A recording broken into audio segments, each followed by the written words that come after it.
Go ahead. Okay, thanks everyone for coming. I appreciate the great turnout.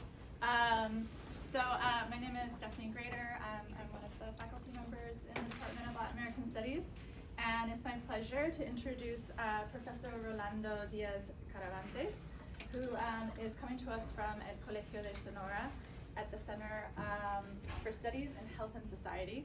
He actually earned his doctorate here at University of Arizona in the School of Geography, and is his minor here in the center, or in the Department of Latin American Studies. And he previously got his master's degree in social sciences from El Colegio de Sonora as well. He is a member of the National System of Researchers, Level 2, and has been studying human environment and water interactions, focusing on how livelihoods of smallholder farmers have been negatively affected by environmental conditions.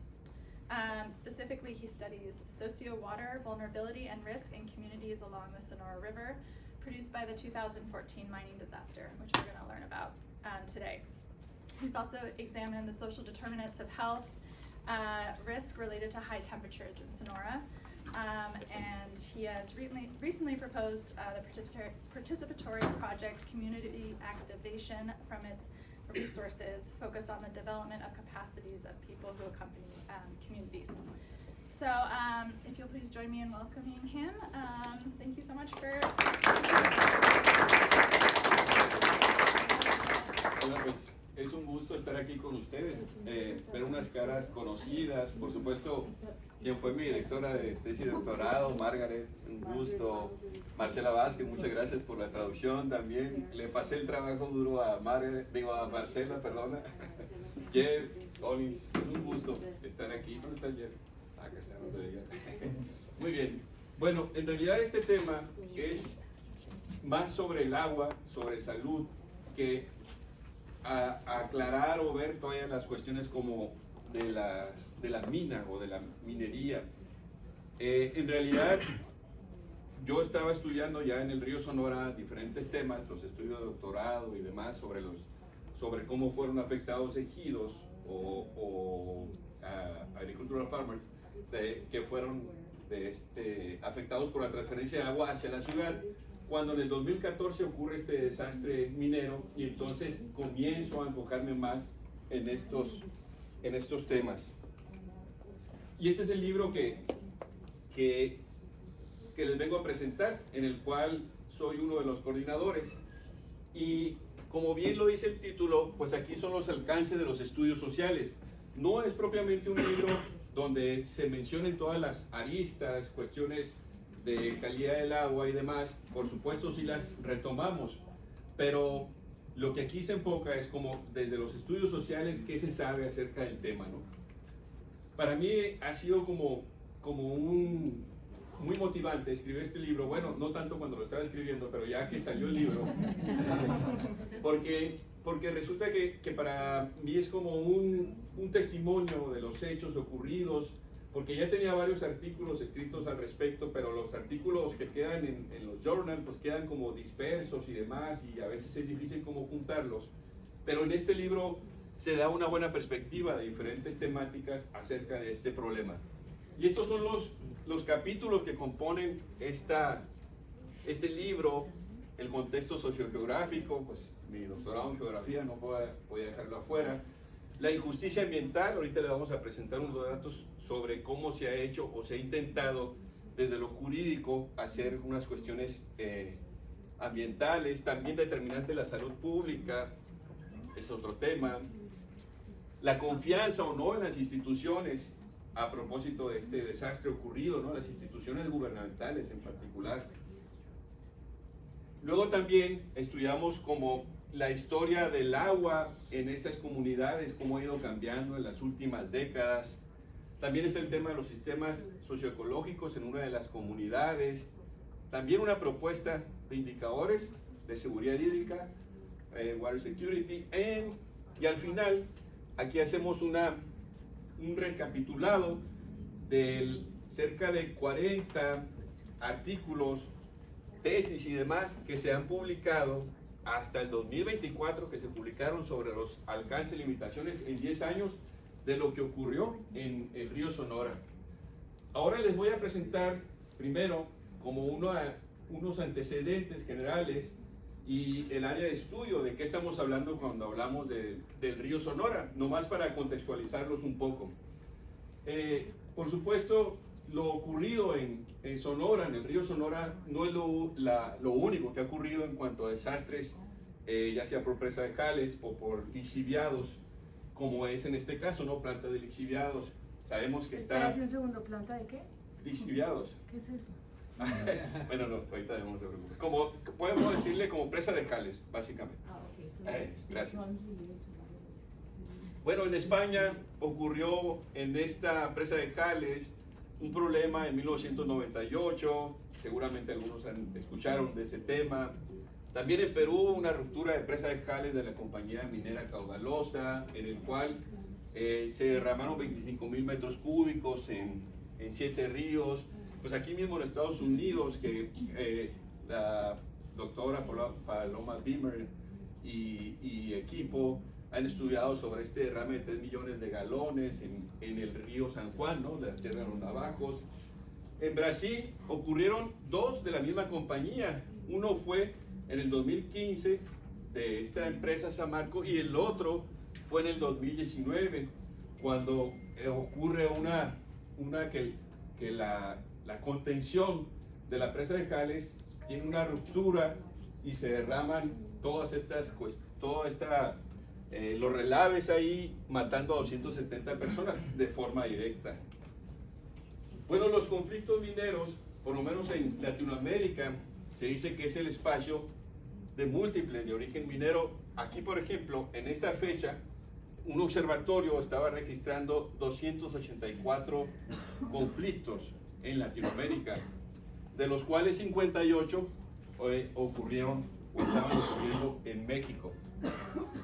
Que ocurran en México no es fortuito, porque entre 1972 y 2015 se registraron 119 accidentes y emergencias ambientales en 1.212 localidades. De acuerdo con estos autores que hicieron el registro de estos conflictos o estos problemas mineros, pues lo que ocurre ahí es omisiones de todo tipo en la compañía, colusión oficial, o sea, del gobierno, con las empresas, falta de previsión, incapacidad para enfrentar las emergencias y la indefensión o vulnerabilidad que tienen las comunidades que son afectadas, como es también el caso del río Sonora. La cuenca del río Sonora, ustedes tienen que conocerlo, pues está muy cerquita aquí de Estados Unidos. Hacia acá corre el río San Pedro, hacia acá corre el río Sonora. Recuerden que antes tenían un problema en el río San Pedro porque esta minera, Grupo México, se les estaba enviando los residuos hacia el río San Pedro, y a partir de la década de los 80 esta queda contenido, la presa de Jales, en la parte que viene siendo del río Sonora, ¿no? El derrame recorrió 294 kilómetros hasta que en la presa del Molinito... Espérate un segundo, ¿cómo Sí. es derrame? El derrame, spill. Spill. Sí. The spill occurred. ¿Puedes decirlo? Sí. Recorrió 294 kilómetros hasta que en la presa el Molinito fue contenida durante un año, esperando que los metales y metaloides quedaran en el vaso de la presa. Estas presas, en realidad es una presa, tenemos unas cuencas en Sonora muy grandes, como el río Yaqui, donde estudió Margaret. Ahí está Margaret. Bueno, pero el río Sonora, digamos, es una cuenca modesta.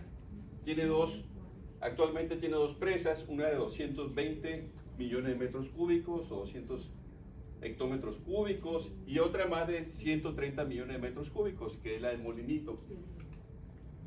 Básicamente, pues al igual que en el caso de Arizona, la mayor parte del agua en el río Sonora depende de los acuíferos.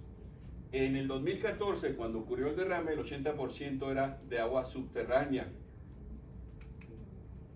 Y también los acuíferos tenemos problemas de sobreexplotación.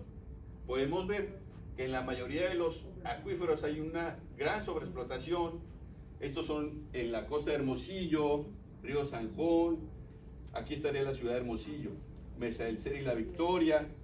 En toda la parte baja de la cuenca tenemos una sobreexplotación muy fuerte. Estos son los municipios de counties que abarcan esa zona del río Sonora. Básicamente fueron 8 municipios, 8 counties, lo que recorrió esta cuestión del río Sonora. Esta es una idea, para que se den una idea, perdón, de la población que existe en estos lugares. Son comunidades rurales, básicamente todos, municipios rurales. Este URES 8584 es el más grande. Y también está el municipio y la ciudad de Hermosillo. Pero como les dije anteriormente, se buscó que el derrame se detuviera en la presa del Molinito precisamente para que no llegara a la ciudad de Hermosillo, ¿sí? Sin embargo, muchos pensamos que de alguna forma también llegó a la ciudad de Hermosillo estos metaloides, pero en el discurso público se buscaba, porque imagínense el impacto que hubiera tenido, decir, llega el derrame tóxico hacia la ciudad de Hermosillo, pues no se buscaba eso, por eso fue contenido en la presa del Molinito. ¿Cuáles eran las minas activas en la cuenca del río Sonora en el 2014? Santa Elena, Buenavista del Cobre, que es la que tuvo este problema. Son 6 minas, las podemos ver aquí, Los Mercedes, Cerro Prieto, Nash, La Colorada. En este mapa los podemos observar. Esta es la de Buenavista del Cobre, Cerro Prieto, Santa Elena, Nash y La Colorada. Y este es en Sonora, cómo están distribuidos las principales minas. Ahora, para concluir sobre el contexto sociohídrico de la cuenca. Los volúmenes de precipitación son limitados, por lo que el río Sonora se ha ido secando, se ha ido haciendo un caudal efímero, es decir, un caudal que no es permanente. Esto habla de la fragilidad hídrica. Luego también que tenemos que depende básicamente de agua subterránea y la cual está sobreexplotada. Y luego también hay localidades afectadas donde tienen alta marginación, sobre todo en educación, hacinamiento y acceso a la salud. Terminamos aquí el contexto de qué estamos hablando cuando es la cuenca del río Sonora. Ahora vamos a meternos un poquito, voy rápido, para que no detenernos mucho en los datos duros, por decir algo, de qué estamos hablando, cómo se contaminó el agua, ¿no? Pues lo que fue derramado es 40.000 metros cúbicos de sulfato de cobre acidulado, acidificado, podríamos decir, del arroyo Tinajas, donde les mostraba que está hacia el norte. Y provenían de Buenavista del Cobre, que es subsidiaria, que pertenece a Grupo México, una de las empresas más grandes del sector a nivel nacional. Lo primero que había dicho Grupo México es que fue ese derrame provocado por las lluvias, por un exceso de lluvias y demás, pero ya después se supo que por un dictamen de que en realidad fue un problema, que tenían una válvula que estaban arreglando en ese momento y que no tenían una represa de emergencia, de tal forma que cuando ocurre el derrame se va toda la toxicidad por esa zona. Entonces, no solo fue la válvula, sino también fue de que no tenían otro represo, la estructura estaba mal hecha. Entonces, el 7 de agosto, es las mismas comunidades las que empiezan a informar al gobierno de por supuesto, lo inusual que se veía el río, en algunos momentos cobrizo y demás, y se notifica el 8 de agosto, y es hasta el 12 de agosto cuando empieza el gobierno a tomar cartas en el asunto. Estamos hablando de 6 días después. Miren, vamos a hablar ahora de la cuestión bueno, ¿qué es el Grupo México? Para que alguna vez algunos lo conocerán y demás, pero sabemos que es una de las empresas mineras más importantes de Latinoamérica por el cobre, algunos geólogos amigos dicen que Grupo México ya tiene localizado cobre para los próximos 50 años sin necesidad de una próxima exploración, es decir, hay una zona donde hay bastante cobre. Tiene la industria minera mexicana del cobre, tiene también otras compañías como Ferrocarriles de México, Ferrosul, tiene compañías constructoras, perforadoras y demás. Entonces estamos hablando de una empresa que tiene bastante capital. Es la quinta mayor productora de cobre a nivel mundial y pertenece al consorcio de Grupo México. Actualmente, y este es un dato importante, de que tiene 52 millones de metros cúbicos anuales concesionados. Uno podría decir 52 millones, pues no es muchísima agua, pero si ya lo contextualizas, que está en una zona árida, que está al norte de la empresa, pues por supuesto que ya es un agua bastante significativa. Y ahorita lo vamos a abordar al final, pero Grupo México está chupando, por decir algo, agua de dos acuíferos importantes, el Bacanuchi y el Bacuachi. ¿Cuáles algunos de los datos de agua subterránea que podría mostrarles? Del 2014 al 2018 se hicieron estos sitios de muestreos, se realizó estudios de calidad del agua. Fueron buen número de estudios, 53.392 en estos diferentes, es fácilmente traducido al español: aluminio, antimonio, No, sí, arsénico, de estudios, varios registro, de registro. registros Ah, de muestreo. de Ajá. ah. En estos elementos, yo creo que está fácil, ¿no?, entenderlos también en inglés. 19 elementos. Y en el siguiente tabla que les voy a mostrar, lo que hicimos fue ver ese del 2014 al 2018, cuando estaban por afuera de la normatividad mexicana estos elementos, o por fuera de la Organización Mundial de la Salud para la guía que tenía. Y estas son las combinaciones que podemos encontrar. Y esta es la tabla que nos muestra mensualmente en los diferentes sitios de muestreo, siendo esto el norte de la cuenca y aquí hasta la parte más baja de la cuenca, cómo se han presentado los elementos químicos. Y por ejemplo aquí vemos esta zona, que es la del 2014, 8 es agosto, 9 septiembre, 10 octubre, 11 noviembre y 12 diciembre. Pues ahí obviamente colores rojos y anaranjados nos indican que es cuando más hubo combinación de elementos por fuera del límite. Y estos permanecieron en algunos sitios, como viene siendo La Labor con manganeso, El Molinito, también Puerta del Sol y demás. Entonces, ¿qué es lo que ocurre aquí? Y ahorita lo vamos a platicar.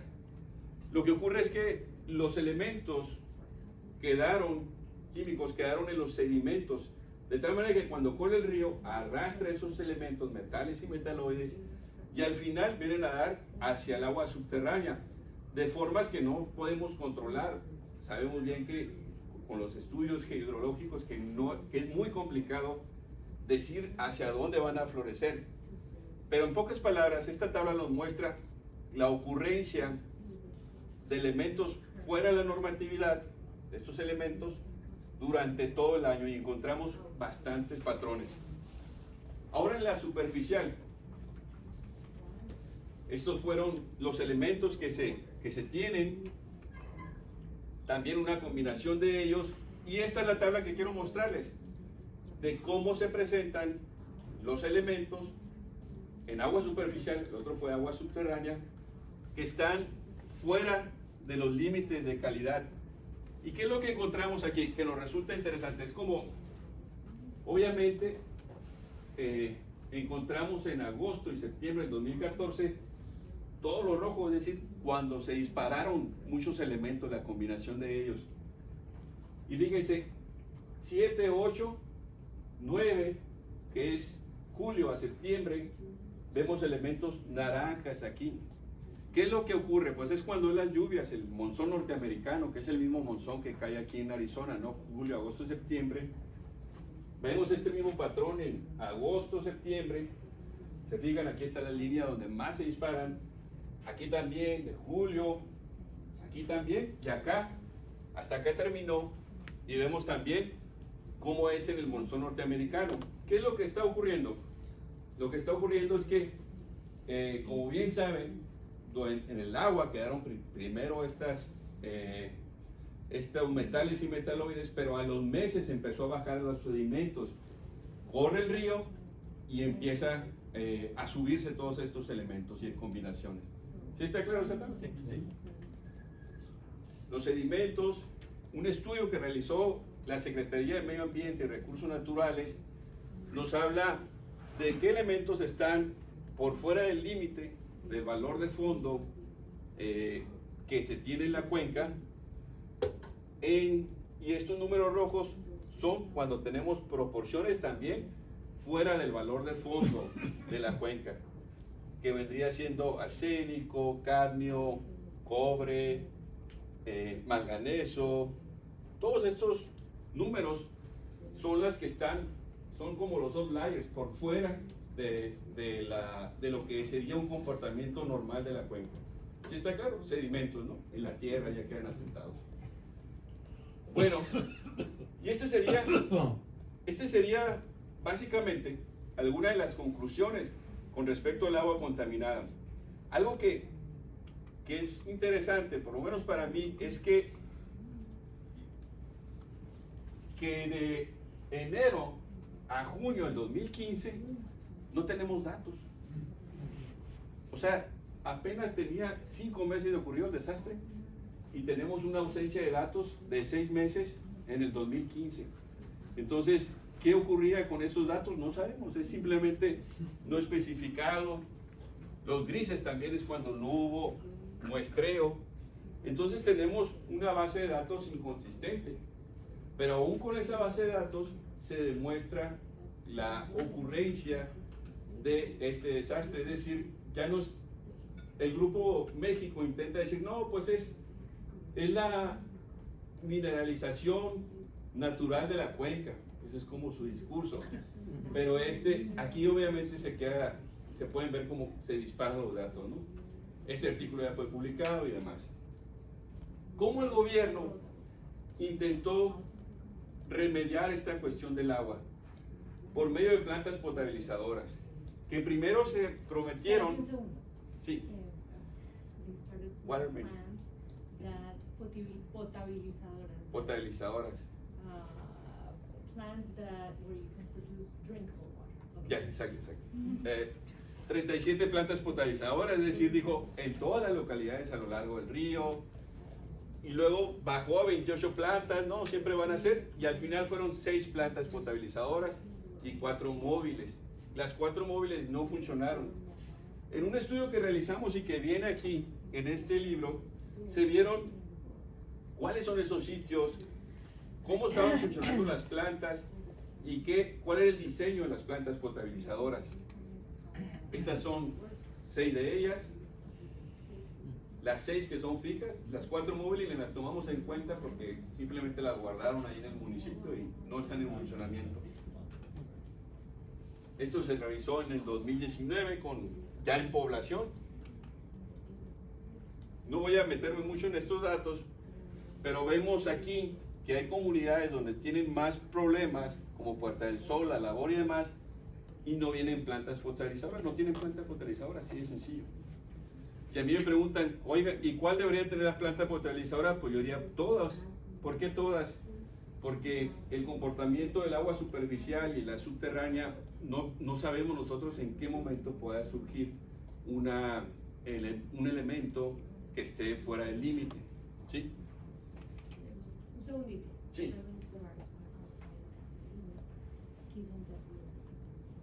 Esta es la continuación de la tabla. ¿Sí? ¿Andado bien? Sí, pero ándale un poquito más despacio. Ah, sí, mal. Sí, ¿verdad? Estas son las características de la planta potabilizadora.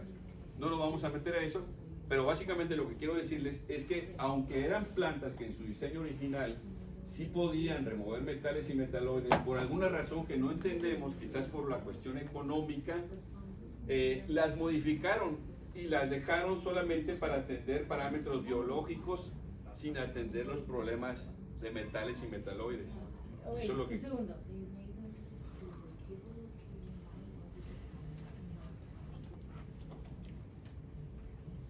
Listo. Ahora, también hicimos esta inspección dentro de las plantas potabilizadoras y lo que vimos es que de las 6 plantas potabilizadoras, solamente 2 funcionaban y eso de forma intermitente. Lo que pasó es que hubo un mal diseño o de repente tenían sin servicio eléctrico, o si tenían servicio eléctrico resultaba muy caro para las comunidades y mejor decidieron que no se utilizaba ese tipo de agua. Entonces, esto también es la continuación. Tenemos como estas primeras conclusiones sobre las plantas potabilizadoras. Ya les decía ahorita, no se hizo el número de plantas que se pensaba, no cuentan algunas de ellas con el sistema de tratamiento, solamente 2 estaban funcionando y eso de forma intermitente. Y lo otro también que es importante es que, fíjense, se instalaron en el 2018. ¿Y qué pasó del 2014 al 2018? Cuando hubo el mayor consumo de agua, que estaban más metales, metaloides, pues ahí están fuera de timing, ¿no? Podemos decirlo.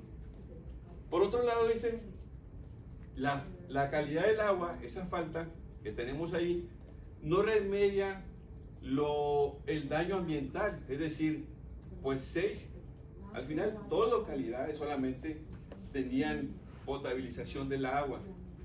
Pero ¿y qué pasa con la vida acuática? ¿Qué pasa con los sistemas terrestres que están en el río Sonora? Las plantas potabilizadoras no los va a remediar. Esta información la pueden encontrar en el Observatorio Río Sonora, que está, ahí lo pueden revisar con calmita. Vamos a hablar otro tema, 40 minutos, ¿verdad? Dijeron, ando bien. Sobre salud, que es un tema muy sensible. Los temas más sensibles para la población es agua y salud. Eso, no hay más. La salud, primero se atendió o se buscaba atender en el principio de qué es lo que estaba ocurriendo y se encontraron 360 casos en los primeros 2 años. Pero ¿qué pasó? No se le dio un seguimiento adecuado. Se planteaba hacer una unidad de vigilancia epidemiológica, la cual no funcionó, quedó como un edificio abandonado. Un momentico. Digo, otra vez. Unidad de vigilancia epidemiológica. Epidemiological Monitoring. Ok, sigue. Ok. Entonces, eso fue de que no hay continuidad. Incluso si alguien tuviera estudios, porque sabemos que fue de repente gente de la Universidad de Arizona, si alguien conoce a alguien, hacer algunas mediciones de cómo estaba la situación, pero ya no supimos dónde están los datos, así que si alguien conoce quién fue a llevar los datos, pues ahí nos dicen.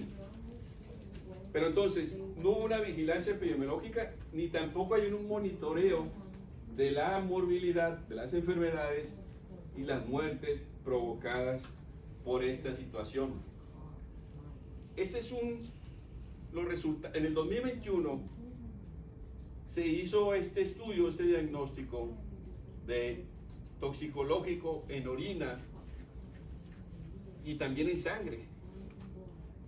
Entonces aquí encontramos que tiene positivo a la exposición en arsénico, esto en la orina, el 53% de la población. Luego, 9% de exposición al riesgo en la piel y riesgo en neuropatía.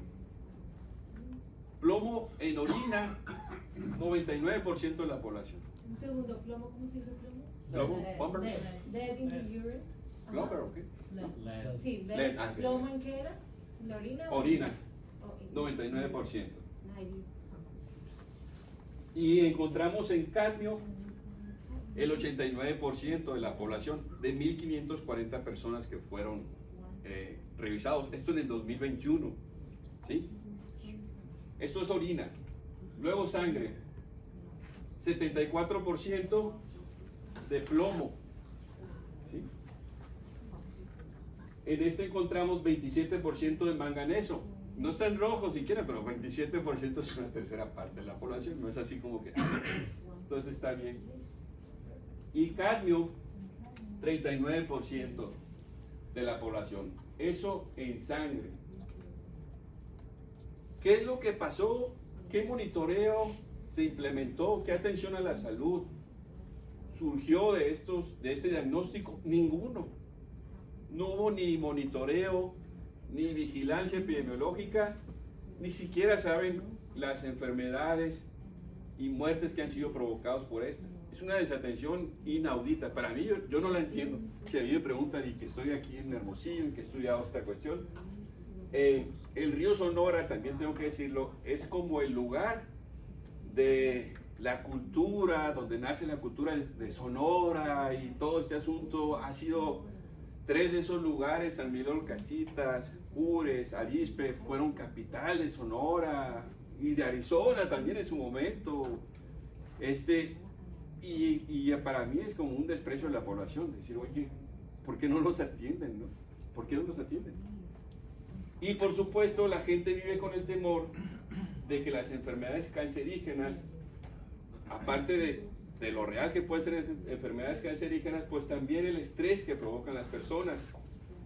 Se había dicho que se iba a atender por 15 años una vigilancia epidemiológica, y ya les dije, nomás fueron 2 años, y ahí se brincó hasta el 2021. Pero eso es mero diagnóstico, sin una vigilancia y demás. ¿Qué ha sido? Porque, digamos, ¿y qué no hay agencia aquí? ¿Qué es lo que está pasando, no, con la población? Pues la justicia ambiental ha sido, y le pongo por eso gente ordinaria haciendo cosas extraordinarias, de la misma población. Aquí encontramos a Marta Patricia, Francisco Miranda, Mena y Toño. Acá también está el señor Norberto. Este es el Palacio de Gobierno, y ahí están diciendo, al menos 705 personas tenemos plomos en la sangre. ¿Cuándo harán cosas juzgadas? Esto fue en diciembre del 2023, pidiendo atención a la salud. Este es otro ejemplo. Aquí encontramos a Norberto, aquí a Marta Patricia, que esto es a los 10 años de ocurrido la cuestión del desastre, pues hicieron un antimonumento que lo pueden encontrar ustedes ahí en Hermosillo. Lo triste, la plaza, antimonumento significa como un recordatorio, pero de algo que no debió haber ocurrido, ¿no? Como lo de la guardería ABC o lo del río Sonora, por eso es anti, ¿no? Este es el que está aquí, y lo pueden encontrar en la Plaza Subeldía, frente de la Universidad de Sonora. Y una parte complicada de esta defensa, pues es esto, que 3 de ellos, por ejemplo, los que le mencionaban, Norberto falleció en el 2024, Marta Patricia en ese año, y el domingo, este domingo que acaba de ocurrir, Francisco Miranda. Son personas, adultos mayores, que han estado en la defensa de esto. Entonces, y los 3 fueron líderes de esta defensa del río Sonora. También pongo sus fotos aquí como un recordatorio y para también conmemorarles lo que estuvieron, y se fueron estas 3 personas, desgraciadamente, pues sin ver la justicia del río Sonora. Pero, ¿a qué se ha traducido la justicia en el río Sonora? El Comité de Cuenca del Río Sonora optó, y esto viene en el libro también, en el capítulo 2, optó por la defensa legal, casos jurídicos. Un segundito. So there's a committee. De la defensa. Yeah, a committee that Sí, obviously gracias. go for, Y entonces podrán ver aquí en diferentes expedientes del 2015, armaron cuestiones de defensa legal, 2016, 2017. ¿Qué ha ocurrido? Quedan 4, de estas 4, o perdón, de toda la fecha que han hecho, son 4 juicios vigentes en el cual el Poder Judicial les dio la razón. Pero ¿qué ha pasado? El gobierno ejecutivo, el federal, ha hecho... Espérate, there were four. Está difícil, ¿verdad? You know, was it in agreement with them, but Y ha entrado en desacato. okay, desacato no se puede. Desacato es que no hacen caso, pues. So desacato. Okay, thank you. Y de esos cuatro, que el Poder Judicial y alguno de la Suprema Corte de Justicia de la Nación le dio la razón a los comités de Cuenca, Río Sonora, no han sido llevados a cabo en su momento. O sea, siguen vivos. El gobierno dijo, bueno, pues sí, ganaron esto, pero yo no le doy seguimiento. Y uno de ellos es de que le ordenan abrir el fideicomiso Río Sonora de vuelta. Esto en el 2017. ¿Cuál es el Y no lo han abierto. ¿Cuál es el fideicomiso? Fideicomiso, que lo acabo de mencionar, tienes razón. Treasure, fideicomiso Río Sonora, Sonora River Treasure, Okay, there is que fue la treasure. forma, trust, Sonora River. que fue la forma en que hicieron remediar, atender las cuestiones de Río Sonora. So there was an order to open the fideicomiso. Bueno, ¿qué es lo que pasa sobre la justicia y defensa legal? Ahora me viene para- No, tranquilo. que ha habido un desempeño institucional deficiente, aún y que hay respuesta favorable judicial. Es decir, bueno, sí, el juez dijo, tienen razón, pero el que debería cumplirse, ¿no? Yo no cumplo, ¿verdad? No ha habido reparación del daño. Y otra cuestión importante que vemos aquí, y tiene que ver con la ciencia que producimos, es que no se utiliza el principio precautorio. Es decir, Principio precautorio. principio precautorio, ¿alguien me acuerda? ¿Cuál? Precautionary. Ok. Okay. Gracias. No se utiliza, the precautionary Sí. principle is not. Porque aquí lo que pasa es que Grupo México, la mina, dice, oye, primero, demuéstrame tú que estos metales son por el derrame y no por la mineralización de la cuenca. Imagínense la gente cómo va a demostrar eso. Si no tienen estudios, no tienen los recursos para hacer eso, demuestra. Y ponle que sí los grupos académicos los han apoyado, que también ha sido un actor importante. Ahora, a la otra parte. Ahora demuestra, ok, sí hay metales y metaloides. Ahora demuéstrame que están en la sangre y orina. Ahí ya dices tú, ¿cómo demuestras que estos metales y metaloides? Sí hay formas, por supuesto, sí existen, ¿no? Estos estudios de exposición, respuesta y demás, pero no se hicieron en el 2014, no se hicieron.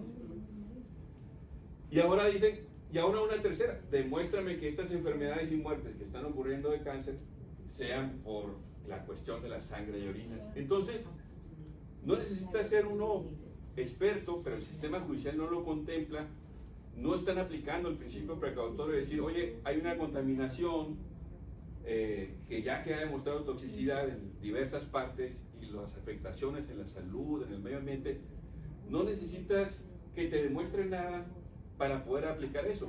Y ahí tiene gran ventaja, por supuesto, la cuestión de Grupo México, porque las personas es muy difícil que demuestren esto, ¿no? Conclusiones, y ya termino para las preguntas y respuestas.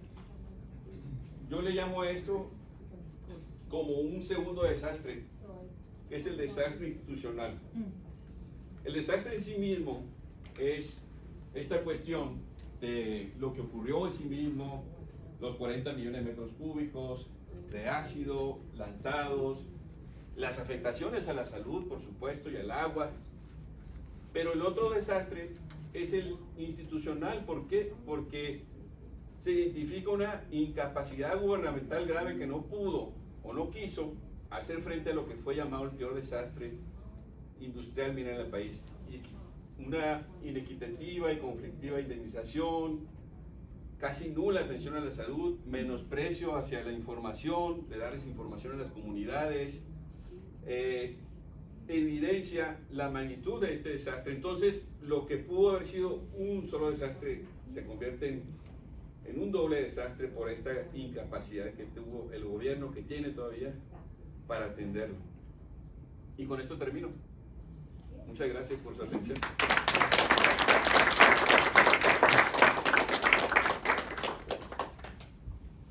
Preguntas. Preguntas. ¿Sí? Y hay una atrás y que... Así, yo ya. Ok, sí. Ok, como gusten, ¿eh? No, dale tú porque yo a todo no puedo. Sí. ¿En dónde, en qué punto están ahorita los juicios? O sea, si ya hubo una sentencia por parte Ya. del Poder Judicial, Sí. entonces, ahora que ya está saliendo esta nueva información, ahora que ya tiene información sobre presencia en orina, sobre que no es realmente por la mineralización natural de la cuenca, o sea, ahora que está saliendo esta nueva información, ¿tienen que reabrir los casos o cómo? Lo que pasa es, por increíble que parezca, que en el 2023 la Semarnat, la Secretaría de Medio Ambiente, dio un diagnóstico sobre el río Sonora y dice sí ocurre, sí están estas cuestiones de salud, debió ocurrir una indemnización, solamente se dio el 10% de lo que se debió haber dado y demás. Pero terminó ese gobierno en junio del 2024 y ahorita los que siguieron están aprendiendo, o sea, casi que estamos como, enseñándoles cómo ocurrió esto, qué ocurrió, porque entró una nueva administración, nuevas personas y demás. Entonces está en esa espera, que ya esperaba demasiado, pues en junio ya que se cumple el año de que entraron, de que están todavía entendiendo qué ocurrió, el caso y demás, y buscando a ver si se puede continuar con estos juicios en los cuales ya se dio la razón a las comunidades. Ese es el estado. Sí. ¿Cómo está afectando a los trabajadores también? De la mina. De la mina. Ajá. Porque no están protegidos ellos tampoco. Sí. Sí. ¿Están haciendo estudios sobre eso? Sí, el diagnóstico que se realizó por la Semarnat en el 2023 incluye no solo los trabajadores, la población de Cananea. Y ahí, por ejemplo, les habla un problema crítico ahí en Cananea, es la calidad del aire. Y también en comunidades. Es interesante porque en las comunidades del río Sonora, pueblos donde diría uno, pues aquí estamos en lo rural, en el campo, aire puro y demás. Pero se encontró que en 10 localidades de estas están con una calidad del aire semejante a las de 1 millón de habitantes hacia arriba. Es decir, no debería ocurrir esa calidad del aire así, porque esto por medio del mercurio. Y por supuesto Cananea está en una situación crítica en cuanto a calidad del aire, que incluye no solamente a los trabajadores, sino también incluye a toda la población. ¿Sí? Gracias. No son buenas noticias, yo sé, pero pues es la realidad, ¿no? Eso ha ocurrido. ¿Sí? Por curiosidad, en el caso de una acción de amparo de derechos fundamentales, ¿cuánto tiempo tiene el juez para fallar? Fíjate que- Can you translate it? En inglés. There's no kind of equivalent of a Amparo, I know. Amparo. acción de But amparo or acción de tutela en Colombia. It's an emergency ruling. Injunction. Injunction? Yes. Or But writ, it's- a writ of the court. Okay, but anyway. Can you translate, can you answer, can you do the question in English? In English. The question is, how long in acción de amparo, how long does the judge have to rule? La verdad no sé el dato. Lo que sí sé que me han platicado los abogados es que acaba de haber una reforma del amparo en México, de tal forma que si tú podías, en caso que te hiciera caso el ejecutivo, podías amparar o suspender una actividad por años. Y ahora lo hicieron de tal forma de que no pueden no hacerte caso de lo que tú te ampares, y no dura ni el mes en que se suspendan las actividades y pueden continuar. Esto yo creo que tiene que ver con el Tren Maya, porque hubo un sinnúmero de amparos. ¿Puedes decir todo eso en inglés? No, Maya Tren. He's talking about the Maya train. Mhm. Amparos. How do you say amparos? Amparos En inglés no sé, pero suspensiones sí, suspension. No, how do you say amparos? Injunction is the closest word. So weird. Okay, injunction. So Okay. the number of injunctions. Bueno, va a ser antes de ya. Entonces, en esa reforma, yo no soy abogado, no, pero lo que he escuchado de los abogados, de que ya el gobierno federal puede continuar con las obras sin necesidad de suspenderlas. Y eso acaba de ocurrir. Entonces sí hay una preocupación. Porque todavía no termino, perdón. Porque los retos continúan. Los retos continúan y son tres, los voy a decir. Una, el acaparamiento de agua que se consolidó. Tenemos que de 1990 al 2020 se incrementó la cantidad de agua que se le da a la mina, de tal forma que en el 2020 se daban 64 millones de metros cúbicos. Y en este libro, el doctor José Luis Moreno hace un registro de cuál fue el proceso de acaparamiento del agua, en este caso de la mina de Cananea. ¿Sí? La mina de Cananea es la misma que les mandaba contaminantes por el San Pedro Río, ¿no? Ese es un reto, el acaparamiento de agua en esta zona, que ha afectado tanto al Bacanuchi como al Bacuachi. El otro reto es la presa de Jales. En este estudio que hicimos, que es de Remote Sensing, Sistema de Información Geográfica, GIS, nosotros primero vimos de que está ocurriendo que en el 2015 tenían lo negrito aquí 184.5 hectáreas y en el 2023 ya son 714 hectáreas. ¿De qué? De hectáreas de superficie. De presa de Jales. Ok. So, un momentico, déjame decir. So, in 2015 there were 108 hectares of wastewater pools, and in 2023 it went up to 700. Bueno, según el estudio que hicimos aplicando modelo de elevación digital, Digital Elevation Model, en el 2023 son 310 millones de metros cúbicos que ya están acumulados en esta presa de Jales, que está aquí, la nueva presa de Jales. Es decir, ya es mucho más grande, 3 veces más grande que la presa El Molinito. O sea, en algo que ocurre aquí, esperemos que nunca, tenemos un monstruo que está creciendo y según este estudio, calculando la altura de la cortina y demás, tendríamos que cuando se termine de llenar en el 2050 va a tener 1.300 millones de metros cúbicos, es decir, 10 veces más grandes que la presa El Molinito. Es decir, y esto es un informe preventivo y demás. En pocas palabras, esta minera, compañía Grupo México, está operando como quiere, acá en Sonora. Ahora, por si esto no fuera suficiente, a finales del año pasado, y todavía está continuando esta situación, se les ocurrió hacer 3 presas en el río Sonora. Quieren hacerlas y van con todo, ¿eh? Uno en Sinoquipe, que como ven está en la parte alta de la cuenca, otro sería en Puerta del Sol, no está aquí marcado, y otro en el río San Miguel, en las Chivas. Hacerla, y eso tiene que ver con los estudios de doctorado, que es la transferencia del agua rural, como de la presa del Molinito que dice, hacia la ciudad de Hermosillo. De hacer 3 presas, pues imagínense la afectación que va a tener en las comunidades, esas comunidades tradicionales, ancestrales y demás, en esta zona y en los ecosistemas. Entonces, por si no fuera suficiente con lo que hemos platicado de la contaminación, del acaparamiento de agua, de la amenaza que representa una presa de Jales, que va a ser 10 veces más grande que nuestra presa, que la presa que existe, el Presa Molinito, se plantean otras 3 presas. Entonces, pues no sé cómo decirlo, pero el río Sonora, que es como, debería ser un icono de Sonora, del estado, todo lo demás está por lo menos ante 4 fuertes amenazas. Desde mi punto de vista, la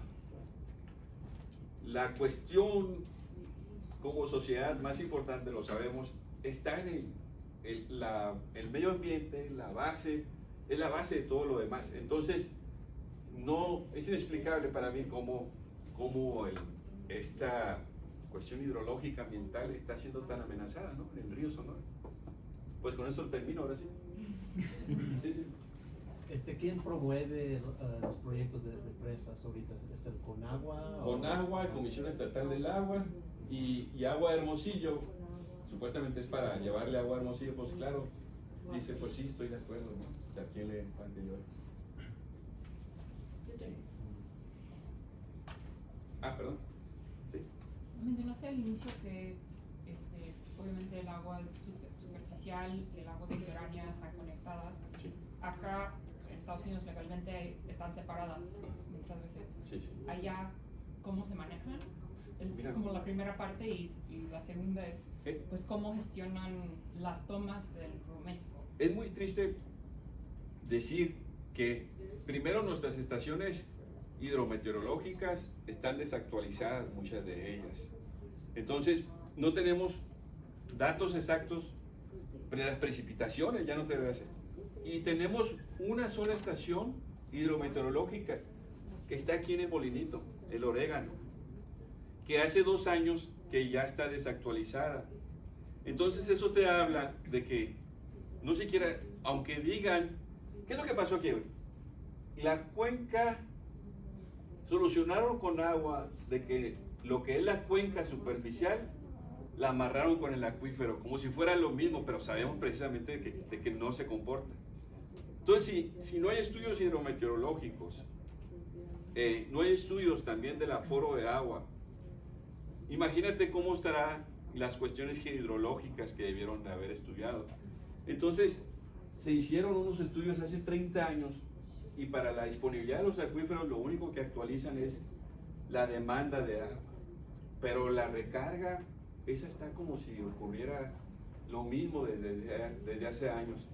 En pocas palabras, aunque estuvieran conectados, los conectaron geográficamente, ¿no? En realidad no tenemos datos suficientes.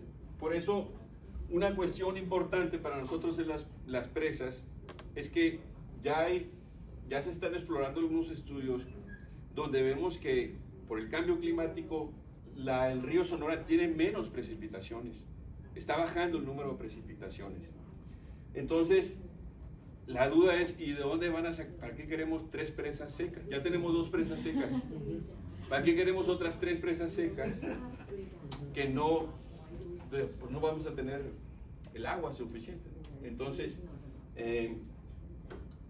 pero sí nosotros, como académicos y como viendo esta propuesta, decimos, oigan, ¿en qué estudios se están basando?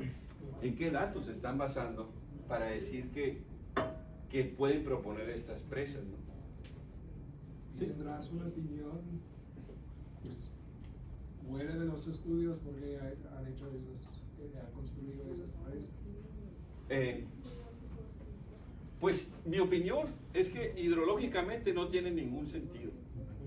No tiene pies hidrológicamente porque ni hay suficiente aforo, están bajando las precipitaciones, no se tienen los datos sobre los escurrimientos, entonces están proponiendo de la nada. Sin embargo, por lo que vemos nosotros, aún sin conocer los estudios, sin realizar los manifiestos de impacto ambiental y sin hacer consultas, parece ser, porque ya se dijo que en junio van a comenzar las presas, la licitación, perdón, de las presas, y en julio, pues entonces no le vemos como la justificación hidrológica, pues en ese sentido. Y resulta que en la ciudad de Hermosillo, que está aquí, adivinen cuál será la eficiencia física de esta ciudad. Digan un número así, una eficiencia física de una ciudad, de decir que tanta agua se aprovecha, Colix, con confianza. ¿Qué número? ¿Cuánto agua toma? De eficiencia 1.000 física. millones de gente, ¿no? No, de eficiencia física dice 80%, dice 90%. Oh, como 20. 45%. Es decir, el 55% del agua se desperdicia. Se va en fugas, en malas mediciones y demás. Entonces dices, oye, de verdad sí, ya hay cálculos que si subiéramos del 45 al 65% tendríamos agua en la ciudad de Hermosillo para el 2050. Es decir, ¿por qué necesidad de hacer otras 3 presas para darle el agua a la ciudad de Hermosillo? Y es que esto es recurrente. Primero se hizo el acueducto Molinito, del cual yo fui testigo y demás. La presa Molinito, el acueducto Molinito. Y luego se hizo el acueducto Independencia. Los que conocen Sonora recordarán en el 2010 que hubo gran conflictividad con la tribu Yaqui, con Ciudad Obregón. Y ahora dicen 3 presas para darle a la ciudad de Hermosillo, a la ciudad de Hermosillo agua. Con un 45% de eficiencia física, pues como que es meterle agua al barril sin fondo, ¿no?, que tenemos ahí en la ciudad de Hermosillo. Los mismos constructores o las mismas compañías. Pudiera ser, seguramente han de estar saboreándose ya. Han de estar esperando esas licitaciones y demás. Es que le pregunto si es un provecho nomás para financiero. Seguramente sí. Son 7.500 millones de pesos que están planeados y entre empresas constructoras, pues sí, totalmente de acuerdo. Sobran malos ejemplos, ¿no? Es que tienes Sobran malos la presa Pilares Así es. sobre el río Maya también y Así es. un chorro de problemas. Así es, y digamos, las nuevas tendencias de Water Security, estamos tratando de dejar el hard path y irnos hacia el soft path, y seguimos con las mismas, ¿no? Más presas, o sea, en pleno 2025, más presas. ¿De dónde, pues? Si me explico, y más todavía con esta situación. Pues por ahí, espero. Más preguntas, tenemos Yo oportunidad. sí tengo una pregunta con la nueva presidenta, que ella es consciente del cambio climático. No sé, ¿hay alguna posibilidad de que estas cosas cambien? Nos encantaría, pero honestamente ha sido en las llaman las matutinas, donde la presidenta Claudia Sheinbaum ha avalado este proyecto de las 3 presas. O sea, el director de Conagua Nacional es el que ha dicho vamos a estar en junio la licitación y en julio vamos a comenzar. Y la presidenta Claudia Sheinbaum, escuchando lo que dice el director de Conagua, oye, todavía no tienen los estudios, no tienen los manifiestos de impacto ambiental, no hay consultas, y dicen que en junio ya van a empezar a licitar, 2 meses más, 3 meses más. ¿Cómo va a ocurrir todo lo demás? Es lo que nos preguntamos. Entonces, pues ella debería conocer, como ambientalista, debería conocer obviamente todos los estudios que se han hecho sobre el efecto de las presas. Ya lo dijo The World Commission on Dam in 2000, todos los impactos ambientales que se realizan al tener una presa. Está demostrado también, ese fue mi estudio de maestría y doctorado, cómo fueron afectados estas comunidades rurales entre el Molinito y la presa Abelardo L. Rodríguez. Pero parece ser que los estudios técnicos, científicos que realizamos de impacto y demás, pues simplemente no se toman en cuenta. Tristemente, pero así es. Con la reforma al amparo ya no hay como una opción legal para detener los proyectos. Sí hay opciones legales, pero ya no pueden detener tanto tiempo con las suspensiones. No son vinculantes. No son vinculantes, o pueden vincular, pero el gobierno federal puede acudir a estas cuestiones de seguridad y demás y saltarse estas cuestiones. Así el panorama. Ajá. ¿Grupo México es solamente México o también es parte de Canadá? Yo entiendo que hay socios de Estados Unidos y de Canadá. Sí. No los conozco, afortunadamente, pero espero que no lo estén viendo. Puede ser, no te escuché. Oh, sí. No escuché Es que no vemos. Pues. ¿O no querías que te escuchara? No quería escuchar. No, sí, yo sé que tienen socios no sé si en Canadá, pero en Estados Unidos, ¿no? Grupo México. Es la empresa, la tercera empresa más grande de Estados Unidos, es dueño de Asarco, de las prendas de carro. Sí. Y Asarco y Grupo México dan dinero para el tour de Tucson.